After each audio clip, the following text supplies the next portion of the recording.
आप सभी विद्यार्थियों का स्वागत है अभिलाषा हिंदी एकेडमी में। असिस्टेंट प्रोफेसर के सिलेबस में कुल 14 कहानियाँ लगी हुई हैं, जिसमें से 12 कहानियों की प्लेलिस्ट बन चुकी है।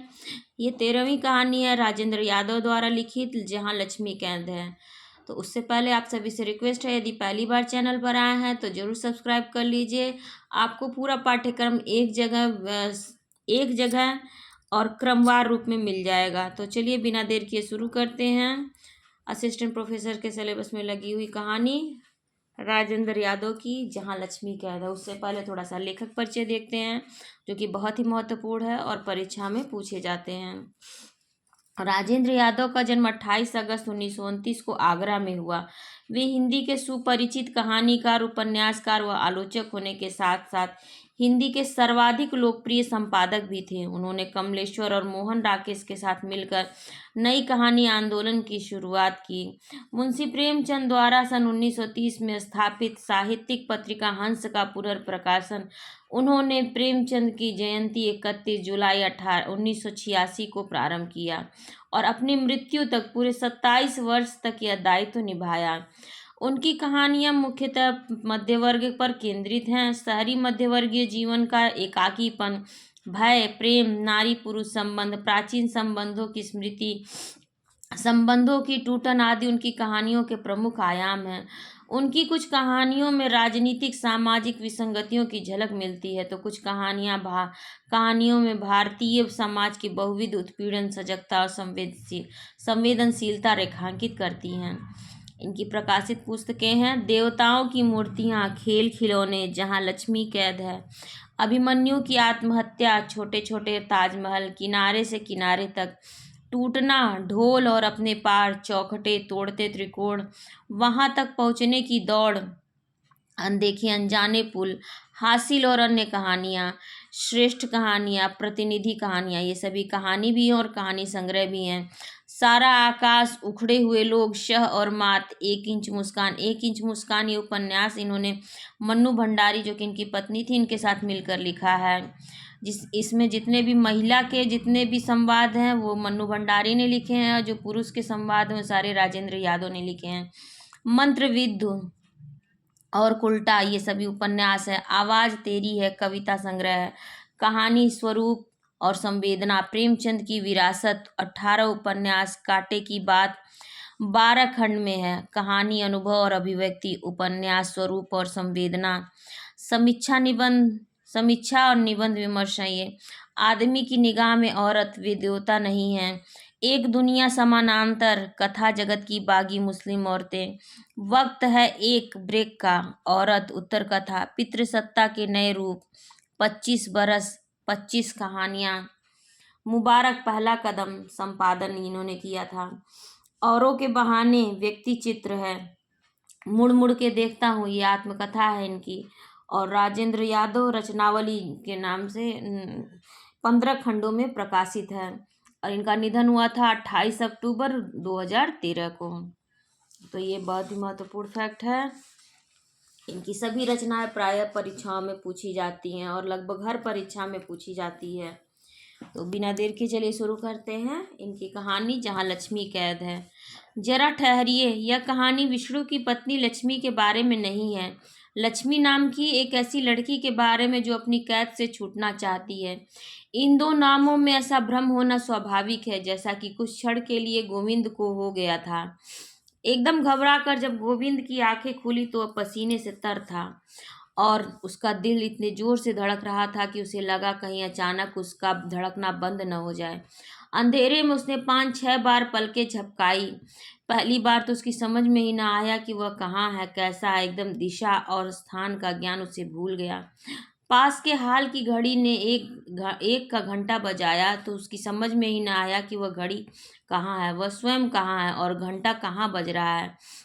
फिर धीरे धीरे उसे ध्यान आया। उसने जोर से अपने गले का पसीना पोंछा और उसे लगा कि उसके दिमाग में फिर वही खट खट गूंज रही है जो अभी गूंज रही थी। पता नहीं सपने में या सचमुच ही, अचानक गोविंद को ऐसा लगा था जैसे किसी ने किवाड़ पर 3-4 बार खट खट की और बड़े गिड़गिड़ा कर कहा, वो मुझे निकालो। और वह आवाज़ कुछ ऐसे रहस्यमय ढंग से आकर उसकी चेतना को कोसने लगी कि वो बौखला कर जाग उठा। सचमुच ही ये आवाज़ किसी की आवाज़ थी या महज उसका भ्रम। फिर उसे धीरे धीरे याद आया कि यह भ्रम ही था। वह लक्ष्मी के बारे में सोचता हुआ ऐसा विभूत हो सोया था कि स्वप्न में भी छाई रही। लेकिन वास्तव में यह आवाज़ कैसी विचित्र थी, कैसी साफ थी। उसने कई बार सुना था कि अमुक स्त्री या पुरुष के स्वप्न में आकर कोई कहता है, मुझे निकालो, मुझे निकालो। फिर वह धीरे धीरे स्थान की बात भी बताने लगा और वहाँ खुदवाने पर कहा कड़ाहे या हांडी में भरे सोने चांदी के सिक्के या माया उसे मिलती और वह देखते देखते मालामाल हो जाता। कभी कभी ऐसा भी हुआ कि कहीं किसी अनधिकारी आदमी ने उस द्रव्य को निकलवाना चाहा तो उसमें कौड़ियों के और कोयले निकले, या फिर उसके कोड़ फूट आया, या घर में कोई मृत्यु हो गई। कहीं इसी तरह धरती के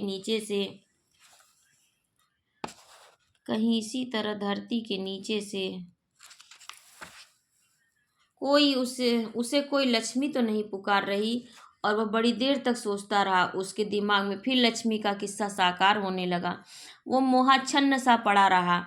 दूर कहीं दूसरे घड़ियाल ने फिर वही एक घंटा बजाया।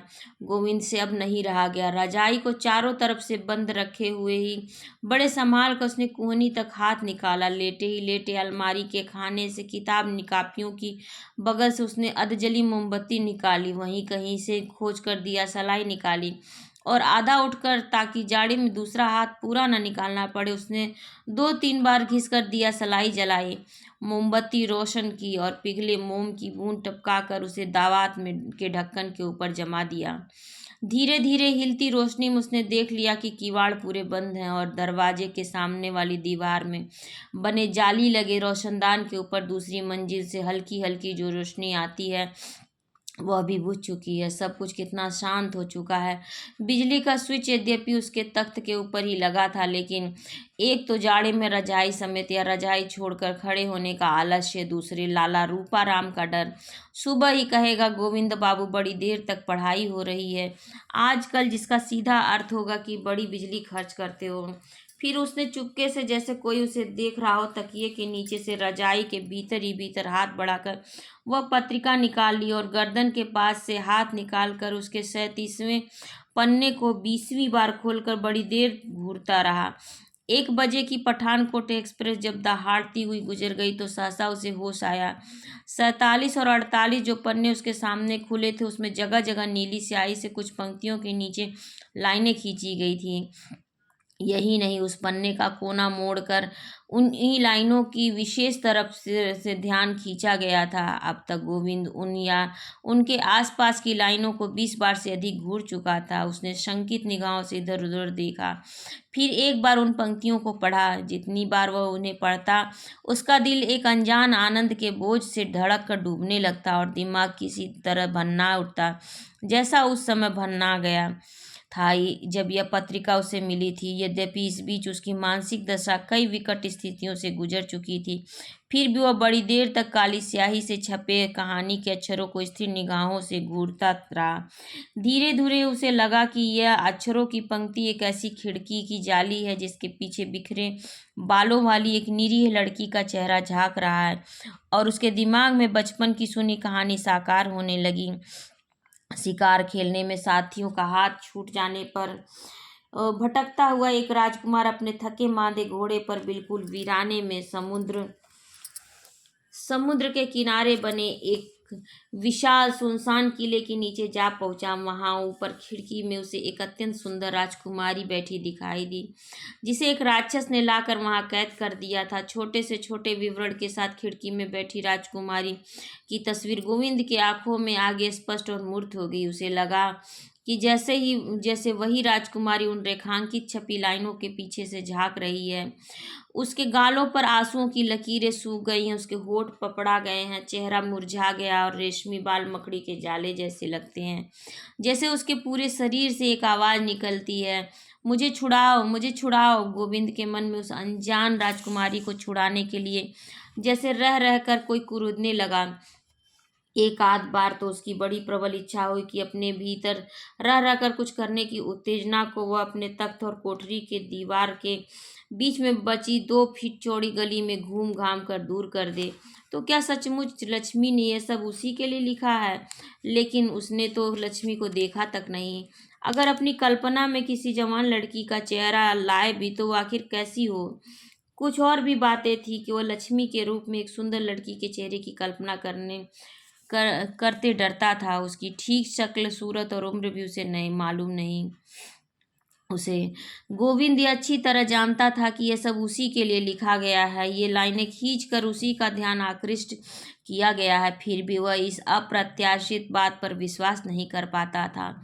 वह अपने को इस लायक भी नहीं समझता था कि कोई लड़की इस तरह उसे संकेत करेगी। यूँ शहरों के बारे में उसने बहुत काफ़ी सुन रखा था, लेकिन यह सोचा भी नहीं था कि गांव से इंटर पास करके शहर आने के 1 हफ्ते में उसके सामने एक सौभाग्यपूर्ण बात आ जाएगी। जब इन पंक्तियों को पढ़ता तब उसका सिर इस तरह चकराने लगता जैसे किसी 10 मंजिले मकान से नीचे झांक रहा हो। जब उसने पहले पहल ये पंक्तियां देखी थी तो इस तरह उछल पड़ा था जैसे हाथ में अंगारा आ गया हो। बात यह हो कि चक्की वाले हाल में ईंटों के तख्त जैसे बने चबूतरे पर बड़ी पुरानी काठ की संदूकची के ऊपर लंबा पतला रजिस्टर खोले दिन भर का हिसाब मिला रहा था। तभी लाला रूपाराम का सबसे छोटा 9-10 साल का लड़का रामस्वरूप उसके पास आ खड़ा हुआ। ये लड़का एक फटे पुराने से चेस्टर की, जो साफ ही किसी बड़े भाई के चेस्टर को कटवा कर बनवाया गया था होगा, दोनों में जेबों में दोनों हाथों को ठूसे पास खड़ा होकर उसे दोहराने देखने लगा। गोविंद जब पहले ही दिन आया था तब हिसाब कर रहा था, तभी ये लड़का भी आ खड़ा हुआ था। उस दिन लाला रूपाराम भी थे, इसलिए यह सिर्फ दिखाने को कि उसके सुपुत्र में भी काफ़ी रुचि रखता है, उसने नियमानुसार नाम, उम्र, स्कूल, क्लास इत्यादि पूछे थे। राम स्वरूप उम्र 9 साल, चुंगी प्राइमरी स्कूल में 4th क्लास में पढ़ता था। फिर तो सुबह शाम गोविंद उसे चेस्टर की छाया में ही जानने लगा। शक्ल देखने की जरूरत ही नहीं होती थी। चेस्टर के नीचे नेकर पहने होने के कारण उसकी पतली टांगें खुली रहती और वह पाँव में बड़े पुराने किरमिच के जूते पहने रहता, जिनकी फटी निकली जीभों को देखकर उसे हमेशा दुम कटे कुत्ते की पूंछ का ध्यान हो आता था। थोड़ी देर उसका लिखना ताकते रहकर लड़के ने चेस्टर के बटनों के कसाव और छाती के बीच में रखी पत्रिका निकालकर उसके सामने रख दी और बोला, मुंशी जी, लक्ष्मी जी ने कहा है हमें कुछ और पढ़ने को दीजिए। अच्छा, कल देंगे, मन ही मन भन्ना कर उसने कहा। यहाँ आकर उसे जो मुंशी जी का नया खिताब मिला उसे सुनकर उसकी आत्मा खाक हो जाती। मुंशी जी नाम के साथ जो एक कान पर कलम लगाए, गोल मैली टोपी, पुराना कोट पहने मुड़े तुड़े आदमी की तस्वीर सामने आती है। उसे 20-22 साल का युवक गोविंद संभाल नहीं पाता। लाला रूपाराम उसी के गांव के हैं, शायद उसके पिता के साथ 2-3 जमात पढ़े भी थे।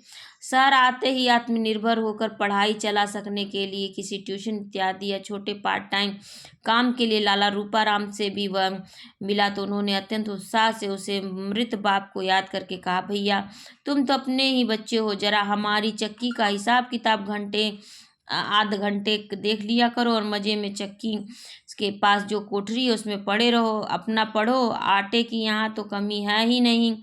और अत्यंत कृतज्ञता से गदगद वह उनकी कोठरी में आ गया।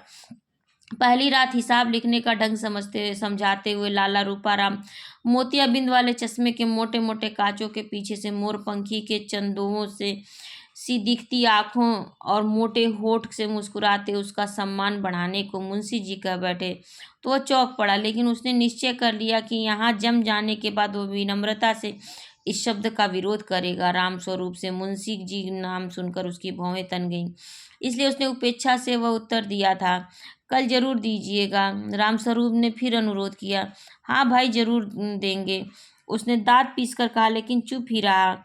वह अक्सर लक्ष्मी का नाम सुनता था, हालांकि उसकी कोठरी बिल्कुल सड़क की तरफ अलग ही पड़ती थी, लेकिन उसमें पीछे की तरफ जो एक जालीदार छोटा सा रोशनदान था वह घर के भीतर नीचे की मंजिल के चौक में खुलता था। लाला रूपाराम का परिवार ऊपर की मंजिल पर रहता था और नीचे सामने की तरफ पंचक्की पंचक्की थी, पीछे कई तरह की चीज़ों का स्टोर रूम था। इस लक्ष्मी नाम के प्रति उससे उत्सुकता और रुचि इसलिए भी हुई थी कि चाहे कोठरी में हो या बाहर, पंचक्की के हाल में हर 5वें मिनट में उसका नाम विभिन्न रूपों में सुनाई देता। लक्ष्मी बीबी ने यह कहा है, ऊपर रुपए लक्ष्मी बीबी के पास हैं, चाबी लक्ष्मी बीबी को दे देना। और उसके जवाब में जो एक पतली तीखी सी अधिकारपूर्ण आवाज़ सुनाई देती थी, उसे गोविंद पहचानने लगा था। अनुमान से उसने समझ लिया था कि यही लक्ष्मी की आवाज़ है, लेकिन स्वयं वह कैसी है, उसकी एक झलक भर देख पाने को उसका दिल कभी कभी बुरी तरह तड़प सा उठता। लेकिन पहले कुछ दिनों से उसे अपना प्रभाव जमाना था, इसलिए वह आँख उठाकर भी भीतर देखने की कोशिश न करता। मन ही मन उसने समझ लिया कि यही लक्ष्मी है। काफ़ी महत्वपूर्ण दिक्कत यह थी कि भीतर कुछ भी दिखाई तो नहीं देता था। सड़क के किनारे 3-4 दरवाजे वाले इस चक्की के हाल में के बाद एक 8-10 फीट लंबी गली थी और चौक के ऊपर लोहे का जाल पड़ा था। उस पर से ऊपर वाले लोग जब गुजरते थे तो लोहे की झंझनाहट से पहले तो उसका ध्यान हर बार उधर चला जाता था। बच्चे तो कभी कभी और भी उछल उछल कर उस पर कूदने लगते थे। यहाँ से जब तक किसी बहाने पूरी गली पार न की जाए, कुछ भी दिखना असंभव था। चूंकि गुसलखाना और नल इत्यादि उसी चौक में थे, जिनकी वजह से नीचे प्राय सीलन और गीलापन रहता था, इसलिए सुबह चौक में जाते हुए अत्यंत सीधे लड़के की तरह निगाहें नीची किए हुए भी वह ऊपर की स्थिति को भांपने का प्रयत्न करता था। ऊपर सिर उठाकर आग भर देख पाने की उसमें हिम्मत न थी। अपनी कोठरी का एकमात्र दरवाजा बंद करके तख्त पर चढ़कर मकड़ी के जाले और धूल से भरे जालीदार रोशनदान से झांककर उसने वहां की स्थिति को भी जानने की कोशिश की थी। लेकिन यह कमबख्त जाली कुछ इस ढंग से बनी थी कि उसके फोकस में पूरा सामने वाला छज्जा और 1 आध फुट लोहे का जाल भर आया था। वहां कई बार उसे लगा जैसे 2 छोटे छोटे तलुए गुजरे। बहुत कोशिश करने पर पटकने दिखे। हाँ, है तो किसी लड़की के पैर, क्योंकि साथ में धोती का किनारा भी झलका। उसने एक गहरी सांस ली और तख्त से उतरते हुए बड़े एक डराना अंदाज अंदाज में छाती पर हाथ मारा और बुदबुदाया, अरे लक्ष्मी जालिम, एक झलक दिखला देती। मुंशी जी, तुम तो देख ही रहे हो, लिखते क्यों नहीं? रामस्वरूप ने जब देखा कि गोविंद धीरे धीरे होल्डर का पिछला हिस्सा दांतों में ठोकता हुआ हिसाब की कॉपी में अपलक कुछ घूर रहा था, तो पता नहीं कैसे ये बात उसकी समझ में आ गई कि वह जो कुछ सोच रहा उसका संबंध सामने रखे हिसाब से नहीं है। उसने चौंक कर लड़के की तरफ देखा और चोरी पकड़ी जाने पर झेप कर मुस्कुराया। तभी अचानक एक बार उसके दिमाग में कौंधी, ये लक्ष्मी रामस्वरूप की बहन ही तो है, जरूर उसका चेहरा इससे काफी मिलता जुलता होगा। इस बार उसने ध्यान से रामस्वरूप का चेहरा देखा कि वह सुंदर है या नहीं। फिर अपनी बेवकूफ़ी पर मुस्कुराकर एक अंगड़ाई ली, चारों तरफ ढीले हुए कंबल को फिर से चारों ओर कस लिया और अप्रत्याशित प्यार से बोला, अच्छा मुन्ना, कल सुबह दे देंगे। उसकी इच्छा हुई कि वह उसे लक्ष्मी के बारे में कुछ बात करे, लेकिन सामने ही चौकीदार और मिस्त्री सलीम काम कर रहे थे। असल में आज वह थक भी गया था। अचानक व्यस्त होकर बोला और जल्दी जल्दी हिसाब करने लगा। दुनिया भर की सिफारिशों के बाद उसका नाम कॉलेज के नोटिस बोर्ड पर आ गया था। वह ले लिए गए लड़कों में से है। आते समय कुछ किताब और कापियां भी खरीद लाया था। सो आज वह चाहता था कि जल्दी जल्दी अपनी कोठरी में लेटे और कुछ आगे पीछे की बातें, दुनिया भर की बातें सोचता हुआ सो जाए। सोचे, लक्ष्मी कौन है, कैसी है वह, उसके बारे में किससे पूछे? कोई उसका हमउम्र और विश्वास का आदमी भी तो नहीं है।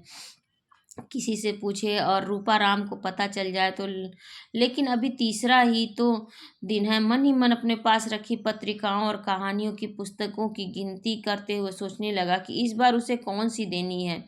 आगे जाकर जब काफ़ी दिन हो जाएंगे तो वह चुपचाप उसमें से एक छोटा सा पत्र रख देगा, जो किसी दोस्त के नाम लिखा गया होगा, या उसकी भाषा ऐसी होगी कि पकड़ में ना आ सके। भूल से चला गया, पकड़े जाने पर वह आसानी से कह सकेगा। उसे तो ध्यान भी न था कि पर्चा इसमें रखा है। 20 जवाब हैं। अपनी चालाक बेवकूफ़ी की कल्पना पर वह मुस्कुराने लगा। जिसके विषय में वह इतना सब सोचता है, वह उसी लक्ष्मी के पास से आई हुई पत्रिका। उसने इसे अपने कोमल हाथों से छुआ होगा, तकिए के नीचे सिरहाने भी ये रही होगी, लेट कर पढ़ते हुए हो सकता है, सोचते सोचते छाती पर भी रखकर सो गई होगी और उसका तन मन गुदगुदा उठा। क्या लक्ष्मी उसके विषय में बिल्कुल ही नहीं सोचती होगी? हिसाब लिखने की व्यस्तता में भी उसने गर्दन मोड़कर एक हाथ से पत्रिका के पन्ने पलटने शुरू कर दिए और एक कोना मुड़े पन्ने पर अचानक उसका हाथ ठिठक गया। यह किसने मोड़ा है? 1 मिनट में हजारों बातें उसके दिमाग में चक्कर लगा गई। उसने पत्रिका उठाकर हिसाब की कॉपी में रख ली। मुड़ा पन्ना पूरा खुला था। छपे पन्ने पर जगह जगह नीली स्याही से निशान देखकर वो चौंक पड़ा। ये किसने लगाया? उसने खूब अच्छी तरह ध्यान है, पहले नहीं थे। मैं तुम्हें प्राणों से अधिक प्यार करती हूँ। उसने एक नीली लाइन के ऊपर पढ़ा। आए, यह क्या चक्कर है?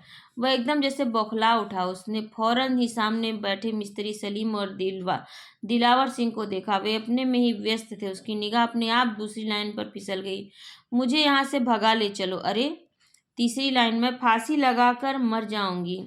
और गोविंद इतना घबरा गया कि उसने फट से पत्रिका बंद कर दी। शंका से इधर उधर देखा, किसी ने ताड़ तो नहीं लिया। उसके माथे पर पसीना उभर आया और दिल चक्की के मोटर की तरह चलने लगा। पत्रिका के उन पन्नों के बीच में ही उंगली रखे उसने उसे घुटने के नीचे छिपा लिया। कहीं दूर से रंग बिरंगी कवर की तस्वीर को देखकर वह कमबख्त चौकीदार ही न मांग बैठे। उन पंक्तियों को एक बार फिर देखने की दुर्निवार इच्छा उसके मन में हो रही थी, लेकिन जैसे ही हिम्मत न पड़ती थी। क्या सचमुच ये निशान लक्ष्मी ने ही लगाए हैं? कहीं किसी ने मजाक तो नहीं किया? लेकिन मजाक उससे कौन करेगा, क्यों करेगा? ऐसा उसका कोई परिचित भी तो नहीं है यहाँ की। 3 दिन में ही ऐसी हिम्मत कर डाले। उसने फिर पत्रिका निकाल कर पूरी उलट पुलट डाली।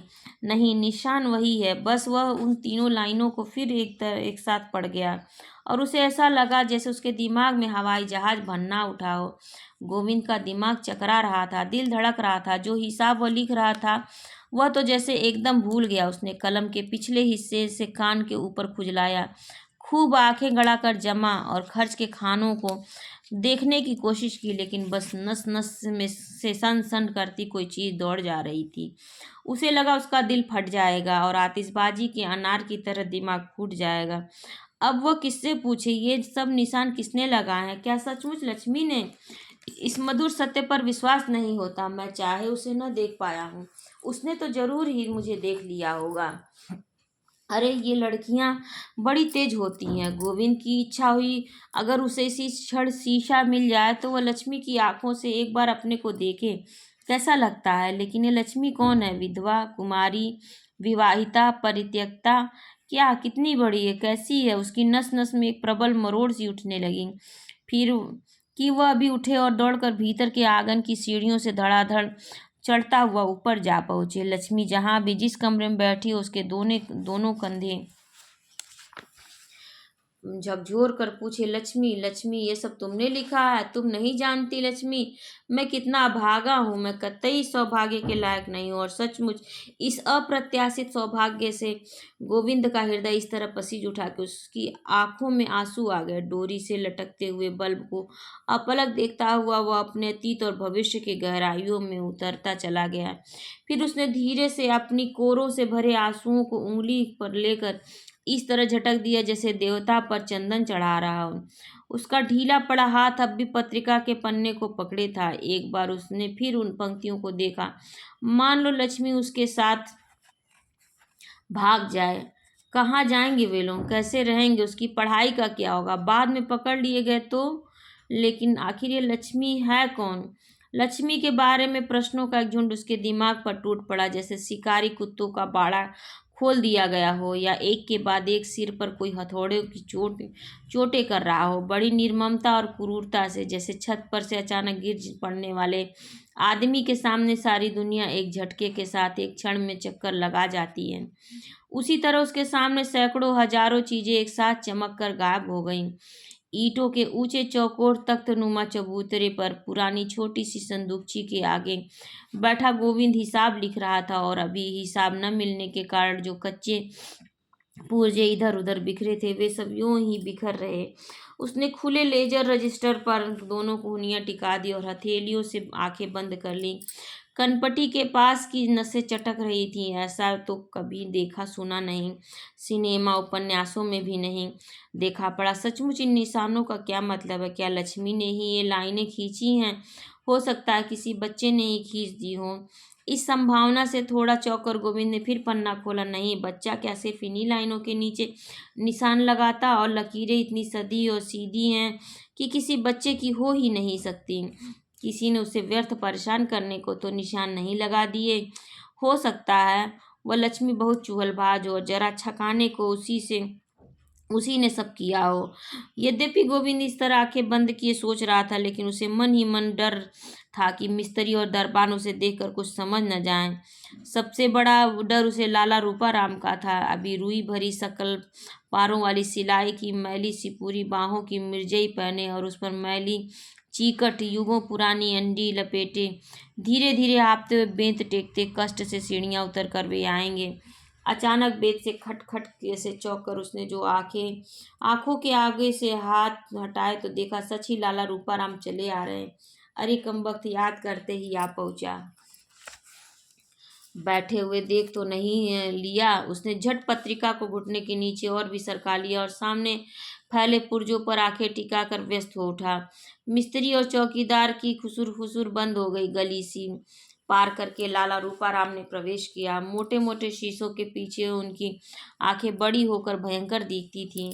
आंखों और पलकों का रंग मिलाकर ऐसा दिखाई देता था जैसे पीछे मोर पंख के चंदोवे चंदोवे लगे हों। सिर पर रुई भरा कंटोपा था।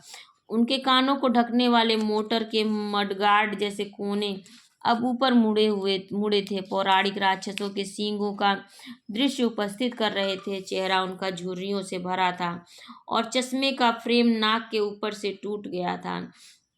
उसे उन्होंने डोरा लपेट कर मजबूत कर लिया था।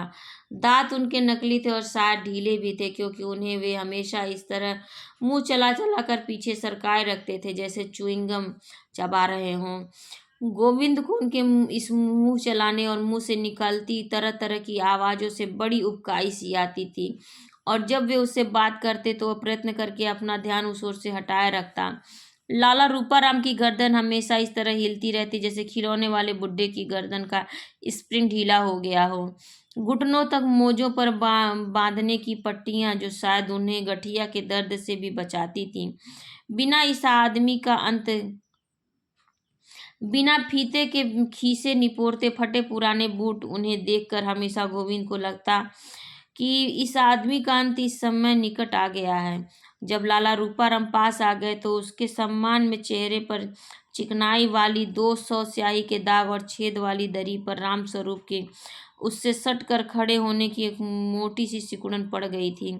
उससे हाथ से ठीक करके उसने कहा, लाला जी यहाँ बैठिए। लाला जी ने हाँफते हुए बिना बोले ही इशारा कर दिया कि नहीं, वे ठीक हैं, और वे टिन की कुर्सी पर ही उसकी ओर मुंह करके बैठ गए और हाँफते रहे। असल में उन्हें सांस की बीमारी थी वो, और वे हमेशा प्यासे कुत्ते की तरह हाँफते रहते थे। उनके वहां आप बैठने से एक बार तो गोविंद काँप उठा, कहीं कमबख्त को पता तो नहीं चल गया, कुछ पूछने ताकने न आया हो। हालांकि लाला रूपाराम इस समय खा पी कर एक बार चक्कर जरूर लगाते थे, लेकिन उसे विश्वास हो गया कि हो न हो बुढ़ा ताड़ गया। उसका दिल धड़क चला।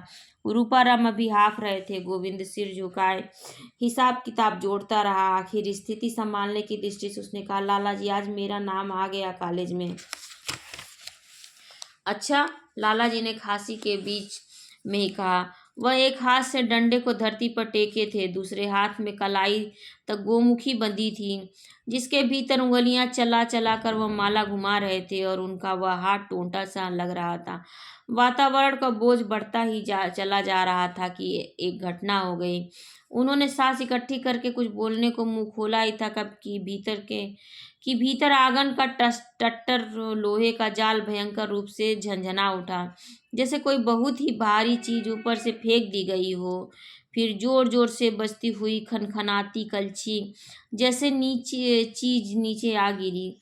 उसके पीछे चिमटा सड़सी, और फिर से उसे ऐसा लगा जैसे कोई बाल्टी, कढ़ाई, हवा इत्यादि निकाल कर टट्टर पर फेंक रहा है, और पानी और छोटी मोटी चीजें नीचे गिर रही है।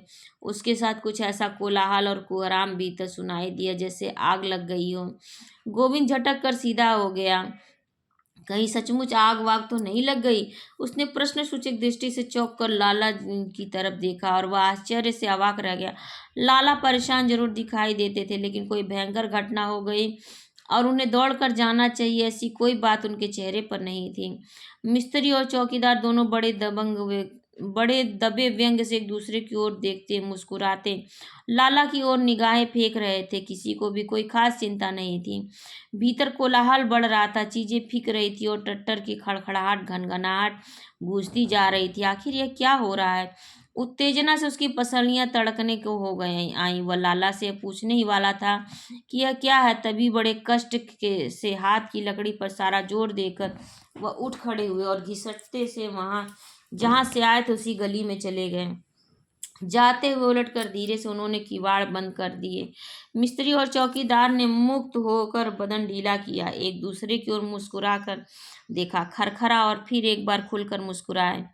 लाला का पीछा करती गोविंद की निगाह अब उन लोगों की ओर मुड़ गई और जब उससे नहीं रहा गया तो वह खड़ा हो गया। मुर्गे के पंखों की तरह कंबल और बाहों पर फड़फड़ा कर उसने लपेटा और पत्रिका को देखता हुआ चबूतरे से नीचे उतर आया। थोड़ी देर यूं ही असमंजस में खड़ा रहा, फिर उसने गलियारे के दरवाजे तक गया और कुछ दिखाई सुनाई दे। कोलाहल में 4-5 आवाजें एक साथ किवाड़ की दरवार से घुटी घुटी सुनाई दे रही दी। उसमें सबसे तेज आवाज वही थी जिसे उसने लक्ष्मी की आवाज समझ रखा था। हे भगवान, क्या हो गया? कोई कहीं से गिर पड़ा, आग लग गई, सांप बिच्छू ने काट दिया? लेकिन जिस तरह ये लोग बैठे देख रहे थे उससे तो ऐसा लगता था जैसे यह कोई खास बात नहीं। यह कमबख्त किवाड़ क्यों बंद कर गया? इस वक्त टट्टर इस तरह धमाधम बज रहा था जैसे उस पर कोई तांडव कर रहा हो। उस ऊंची चीखती महीन आवाज में वह नारी कंठ जिसे वह लक्ष्मी की आवाज समझता था इतनी तेज और जोर से बोल रहा था कि लाख कोशिश करने पर भी वह कुछ नहीं समझ सका। परेशान क्यों हो रहे हो बाबूजी? चौकीदार की आवाज सुनकर वह एकदम सीधा खड़ा हो गया। मुस्कुराता हुआ वह कह रहा था, आवाज चंडी चेत रही है। उसकी इस बात पर मिस्त्री हंसा। गोविंद बुरी तरह झुंझला उठा। कोई इतनी बड़ी बात घटना हो रही है और ये बदमाश इस तरह मजा लूट रहे हैं। फिर भी वह अत्यंत चिंतित और उत्सुक सा उधर मुड़ा। इस बड़े कमरे का या छोटे हाल में हर चीज पर आटे का महीन पाउडर छाया हुआ था। एक और आटे में नहाई चक्की काले पत्थर के बने हाथी की तरह चुपचाप खड़ी थी और उसका पिसे आटे को संभालने वाला गिलाफ हाथी के सूंड की तरह लटका था। उसी की सीध में दूसरी दीवार के नीचे मोटर लगी थी जहां से एक चौड़ा पट्टा चक्की को चलाता था। इतने हिस्से में सुरक्षा के लिए रेलिंग लगा दिया गया था। सामने की दीवार में चिपके लंबे चौड़े लाल चौकोर तख्ते पर एक खोपड़ी और 2 हड्डियों के क्रॉस के नीचे खतरा और डेंजर लिखे थे। उसके चबूतरे के बगल में ही छत से जाती जंजीर में एक बड़ी लोहे की तराजू कथकली की मुद्रा में एक बाँ ऊंची किए लटकी थी। क्योंकि दूसरे पलड़े में मन से लेकर छटाक तक के बाटों का ढेर लगा था। यद्यपि लाला रूपाराम अक्सर चौकीदार को डांटते थे कि रात में इसे उतार कर रख दिया कर, लेकिन किसी किसी दिन आधी रात तक चक्की चलती और दुकान दफ्तर वाले तो सुबह 5 बजे से ही आने लगते। उस समय बर्फ जैसी ठंडी तराजू को छूना और टांगना दिलावर सिंह को अधिक पसंद नहीं था। वह उसे यह कहकर टाल देता कि लड़ाई में सुबह काफ़ी ठंडी बंदूकें लेकर मार्च और परेड कर लिया। अब क्या जिंदगी भर ठंडा लोहा ही छूना कि जिसकी उसकी किस्मत में बदा है, इसलिए वह उसे टंगी ही रहने देता। हालांकि ठीक बीच में होने के कारण वह जब भी दरवाज़ा खोलने उठता तो खुद ही उससे टकराता उलझता और रात के एकांत में फौजी गलियों का स्वागत भाषण करता। पुराना कैलेंडर, एक और पिसाई के लिए भरे अन्न या पीसे आटे के बोरे, कनस्तर, पोटलियां और ऊपर चढ़कर अन्न डालने का मजबूत सा स्टूल। इस समय दोनों टांगे जिनमें कीलदार फूल बूट डटे हुए थे धरती पर फैलाए। चौकीदार मजे में खाट की पाटी पर झुका बैठा अपना पुराना पहली लड़ाई के सिपाही पने की याद ग्रेट कोट चारों ओर लपेटे सांस से बड़ी धौंक रहा था और धीरे धीरे सामने बैठे मिस्त्री सलीम से बातें भी करता जा रहा था। उसके और मिस्त्री के बीच में एक बोरसी जल रही थी। जब भी ध्यान आ जाता तो पास रखे कोयले लकड़ी कुछ डाल लेता और कभी कभी अत्यंत निष्क्रियता से हाथ या पांव उस दिशा में बढ़ाकर गर्मी सोखता। सलीम सिर झुकाए गर्म पानी की बाल्टी में ट्यूब डुबा डुबा कर उसके पंक्चर देखने में व्यस्त था। उसके आसपास 10-12 काले लाल ट्यूब, रबर की कतरने, कैंची, पेंच, प्लास, सॉल्यूशन, चमड़े की पेटी और एक और टायर लटके 10-12 साइकिल के पहियों का ढेर था। अपने इस सामान से उसने आधे से ज्यादा कमरा घेर लिया था। जब गोविंद उसके पास आया तो वह सिर झुकाए ही हंसता हुआ ट्यूब के पंक्चर को पकड़कर कान में लगी कॉपिंग पेंसिल को थूक से गीला करते हुए, हालांकि ट्यूब पानी से भीग रहा था, सामने पानी भरी बाल्टी भी रखी थी, निशान लगाता हुआ जवाब दे रहा था। यह कहा जमादार साहब ने फिर एक भौं को जरा तिरछी करके बोला, लाला कुछ नामा ढीला करे तो उसकी लड़की पर जिन का साया है। उसका इलाज तो हम अपने मौलवी बदरुद्दीन साहब से मिनटों में करवा दें। गोविंद का माथा ठनका। लाला की किसी लड़की पर क्या कोई देवी आती हैं? उसे अपने गांव की एक ब्राह्मणी विधवा तारा का एकदम ध्यान हो आया। उसे जब भी देवी आती थी तो घर के बर्तन उठा उठा कर फेंकती थी। उसका सारा बदन ऐंठने लगता था, मुंह से झाग आ जाने लगते थे, गर्दन मरोड़ खाने लगती थी, आंखें और जीभ बाहर निकलने लगती थी। कौन लड़की है? लाला की? लक्ष्मी तो नहीं, भगवान करे लक्ष्मी ना हो। उसका दिल आशंका से डरने लगा। उसने सुना कोलाहल अब लगभग शांत हो गया था और कहीं दूर से रह रह कर एक हल्की रोने की आवाज भर सुनाई देती थी। शायद किसी को दौरा किसी को दौरा वौरा ही था गया है अभी। तभी तो ये लोग निश्चिंत हैं। गोविंद को सुनाकर चौकीदार बोला, नामा तुम भी यार, मिस्त्री किसी दिन बेचारे बुढ़े का हार्ट फेल कराओगे। और बेटा इस जिन का इलाज तुम्हारे मौलवी के पास नहीं, समझे, वह तो हवा की दूसरी है। आओ बाबूजी बैठो। चौकीदार ने बैठे बैठे स्टूल की तरफ इशारा किया। असल में वह गोविंद को बाबूजी जरूर कहता था, लेकिन उसका विशेष आदर नहीं करता था। एक तो गोविंद कस्बे से आया था और उसे शहर में चौकीदारी करते हो चुके थे नकद 20 साल। दूसरे वो फौज में रहा था तो कैरो तक घूम आया था। उम्र, अनुभव, तहजीब सभी में वो अपने को गोविंद से ज़्यादा ही समझता था। लेकिन गोविंद को इस समय इस सब का ध्यान नहीं था। उसने स्टूल से टिक कर जरा सहारा लेते हुए चिंतित स्वर में पूछा, क्यों भाई, यह शोरगुल क्या था? क्या हो रहा था? मिस्त्री ने सिर उठाकर उसे देखा और चौकीदार की मुस्कुराती नजरों से उसकी आंखें मिली। उसने अपनी खींचड़ी मूंछों पर हथेली फेरते हुए कहा, कुछ नहीं बाबूजी, ऊपर कोई चीज किसी बच्चे ने गिरा दी होगी। मिस्त्री ने कहा, जमादार साहब झूठ क्यों बोलते हो? साफ साफ क्यों नहीं बता देते? अब इनसे क्या छिपा रहेगा? तो खुद क्यों नहीं बता देता? चौकीदार ने कहा और जेब से बीड़ी का बंडल निकाल लिया। कागज नोच कर आटे की लोई बनाने की तरह उसे ढीला किया, फिर एक बीड़ी निकालकर मिस्त्री की ओर फेंकी, दूसरी ओर दोनों तरफ से फूका और जलाने के लिए किसी दहकते कोयले की तलाश में बोरसी में निगाहें घुमाते जरा व्यस्तता से बात जारी रखी। तुझे क्या मालूम नहीं? इन दोनों की चुहल से गोविंद की झुंझलाहट बढ़ रही थी। उसे लगा जरूर ही दाल में काला है, ये लोग टाल रहे हैं। मिस्त्री जीभ निकाले पंक्चर के स्थान को रेगमार से घिस रहा था और जब वह कोई काम एकाग्रचित से करता तो अपनी जीभ को निकाल कर ऊपर के होठ की तरफ मोड़ लेता था। उसकी चांद के बीच में उभरते गंज को देखकर गोविंद ने सोचा, गंजापन तो रईसी की निशानी है, लेकिन यह कमबख्त जो तो आधी रात में यहाँ पंक्चर जोड़ रहा, उसने उसी तरह सिर झुकाए हुए कहा, अब मैं बाबूजी को किस्सा बताऊं या इन ट्यूबों से सिर फोड़ूं? साले सड़कर हलवा तो हो गए हैं पर बदलेगा नहीं। मन तो होता है सबको उठाकर इस अंगीठी में रख दूं, होगा सुबह सो देखा जाएगा। ये इतने ट्यूब हैं काहे के? जरा आत्मीयता जताने को गोविंद ने पूछा। हालत तो सचमुच इतनी बड़ी खराब हो रही है, आपको नहीं मालूम? इस बार काम छोड़कर मिस्त्री ने गौर से गोविंद को देखा। यह आपके लाला के जो 2 दर्जन रिक्शा चलते हैं उनका कूड़ा है। यह तो होता नहीं कि इतने रिक्शे हैं, रोज टूट फूट मरम्मत होती ही रहती है। हमेशा के लिए लगा ले एक मिस्त्री। दिन भर की छुट्टी हुई, सो तो नहीं, ट्यूब टायर मेरे सिर हैं और बाकी टूट फूट मिस्त्री अली अहमद ठीक करते हो। फिर उनसे यूं ही पूछा, आप बाबूजी नए हैं? हाँ, 2-3 दिन ही तो हुए हैं। मैं यहाँ पढ़ने आया हूँ, गोविंद ने कहा। उसके पेट में खलबलाहट मच रही थी, लेकिन वह नए सिरे से पूछने का सूत्र खोज रहा था। तभी तो मिस्त्री बोला, तभी तो यह सब आप पूछ रहे हैं, रात को इसका हिसाब रखते हैं ना?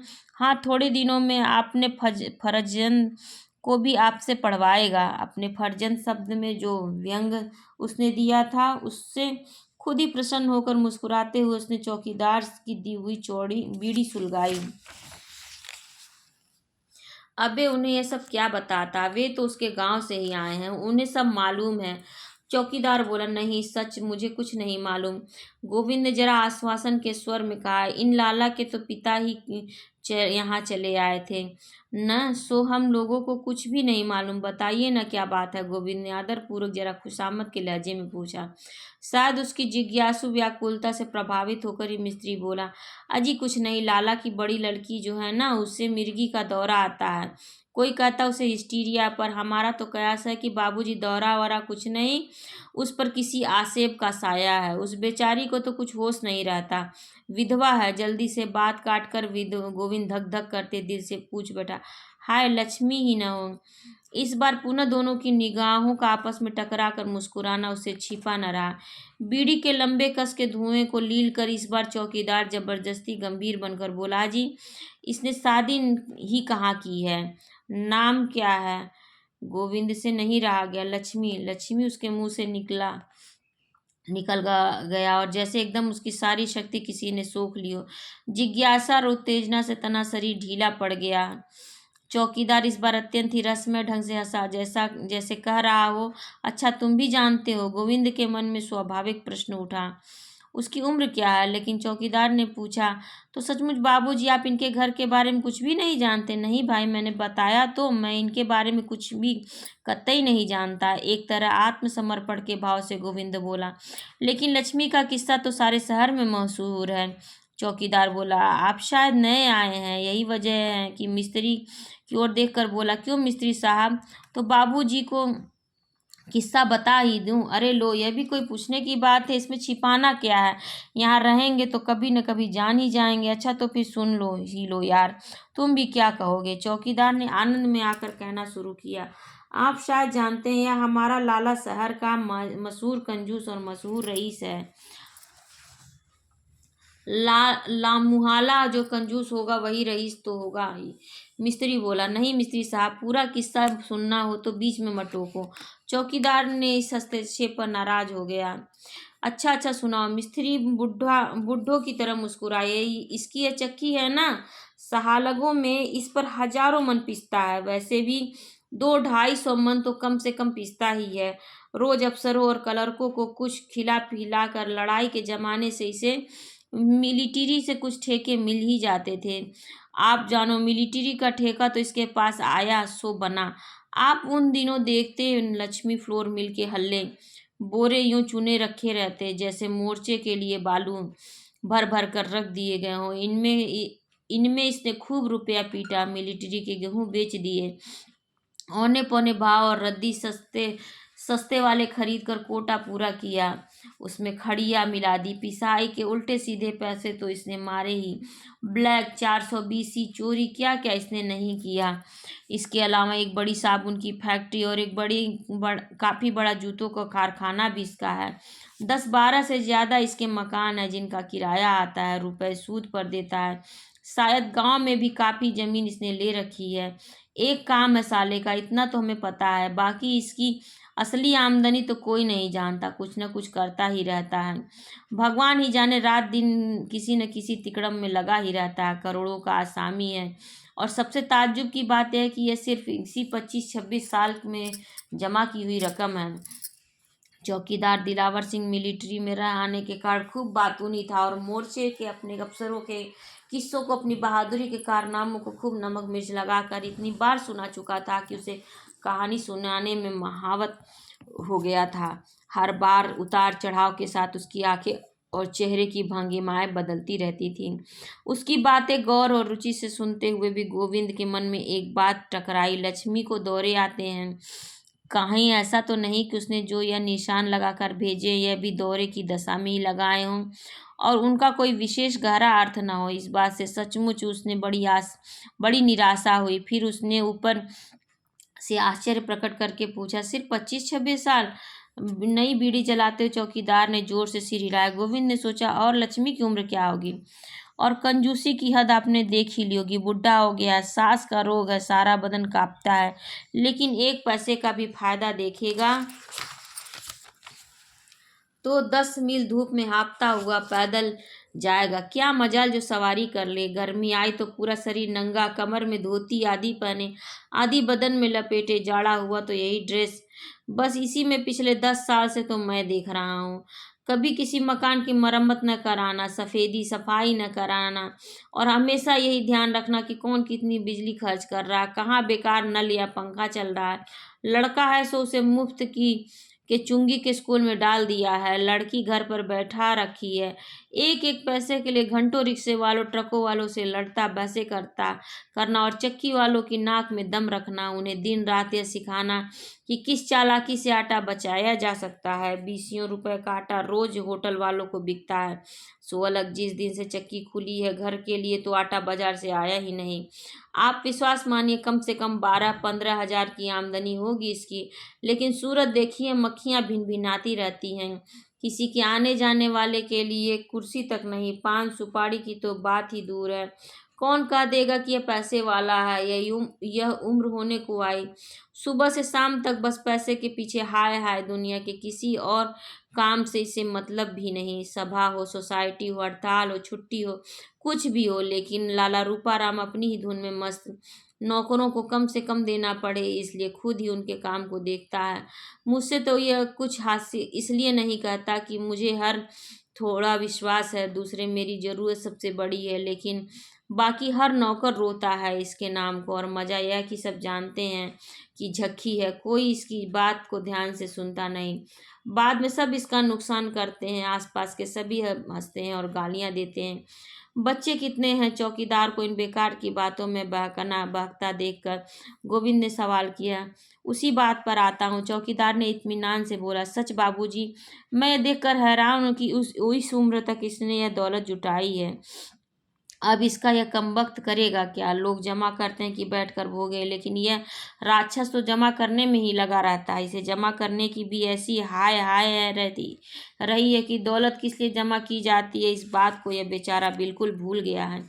फिर बड़े चिंतित और दार्शनिक मूड में दिलावर सिंह ने आग वाली राख को देखते हुए कहा, इस उम्र तक तो इसे जोड़ने की ऐसी हवस है कि अब इसका यह भोग कब करेगा। सचमुच बाबूजी, जब कभी मैं सोचता हूँ तो बेचारे पर बड़ी दया आती है।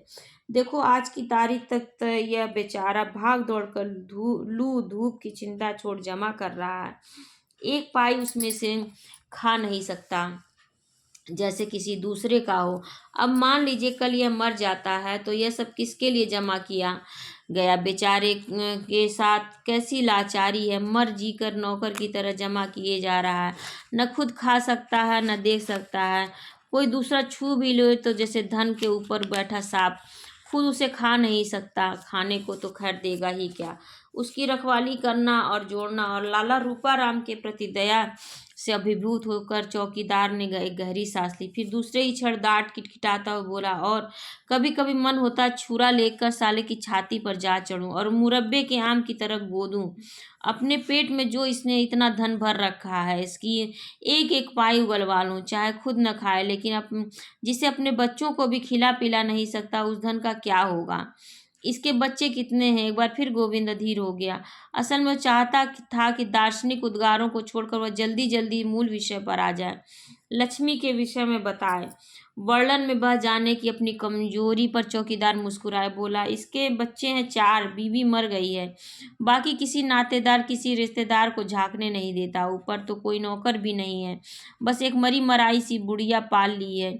लोग बड़े भाई की बीवी बताते हैं, बस ये वही सारी देखभाल करती है, और तो किसी को मैंने साथ देखा नहीं। खुद 3 लड़के और एक लड़की, बड़े दो लड़के तो साथ नहीं रहते। इस बार मिस्त्री बोला, हाँ वे लोग अलग ही रहते हैं, दिन में एक आध चक्कर लगा जाते हैं।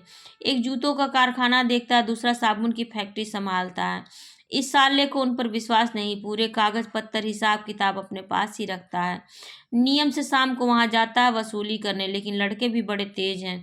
जरा शौकीन तबीयत पाई, इसके मरते ही देख लेना मिस्त्री, वो इसकी सारी कंजूसी निकाल डालेंगे। फिर याद करके बोला, और क्या कहा तुमने? साथ रहने की बात। सो भैया, जब तक अकेले थे तब तक तो कोई बात ही नहीं थी, लेकिन अब तो उनकी बीवियां आ गई हैं न, एक आध बच्चा भी आ गया है घर में, सो उसे दिन भर गोद में लटकाए फिरता है। इसके घर में एक चंडी है जो न इसके साथ सबका निवाह नहीं हो सकता। एकदम गोविंद के मन में लक्ष्मी, और वह ऊपर से नीचे तक सिहर उठा। कौन लक्ष्मी? उसके मुंह से निकला। जी हाँ, उसी की बदौलत तो ये सारा खेल है। वही तो इस भंडारे की चाबी है, वह न होती तो ये सब ताम झाम कहाँ आता कहाँ से? उसने तो इनके दिन ही पलट डाले हैं, पलट दिए हैं। नहीं तो था क्या इसके पास? इस बार यह बात चौकीदार ने ऐसे लटके से कही जैसे सचमुच किसी रहस्य की चाबी दे दी हो। कैसे भाई, कैसे? गोविंद पूछ बैठा। इसका दिमाग चकरा गया। यह क्या विरोधाभास है? एक पल को उसके दिमाग में आया, कहीं यह रुपया कमाने के लिए तो लक्ष्मी का उपयोग नहीं करता? राक्षस चांडाल! उसकी व्याकुलता पर चौकीदार फिर मुस्कुराया और बोला, बाप तो इसका ऐसा रईस था भी नहीं। फिर वह कच्ची गृहस्थी छोड़कर मर गया। ज्यादा से ज्यादा 1000 रुपया दोनों भाइयों के पल्ले पड़ा होगा। शादियां दोनों की हो ही चुकी थी। कुछ कारोबार खोलने के विचार से सट्टे में अपने रुपए दूने चौगुने करने जो पहुंचा तो सारा गवा आया। बड़े भैया रोचू राम ने एक पंचक्की खोल डाली। पहले तो उसकी भी हालत डवाडोल हो रही थी, लेकिन सुनते हैं कि जब से उसकी लड़की गौरी पैदा है उसकी हालत संभलती ही चली गई। वह उसी के यहाँ काम करता था, मियाँ बीबी वहीं पड़े रहते थे। ऐसा कुछ उस लड़की के पाँव आया कि लाला रोचू राम सचमुच के लाला हो गए। इन लोगों के बड़े बूढ़ों का कहना है था कि लड़की उसके खानदान में भगवान होती है।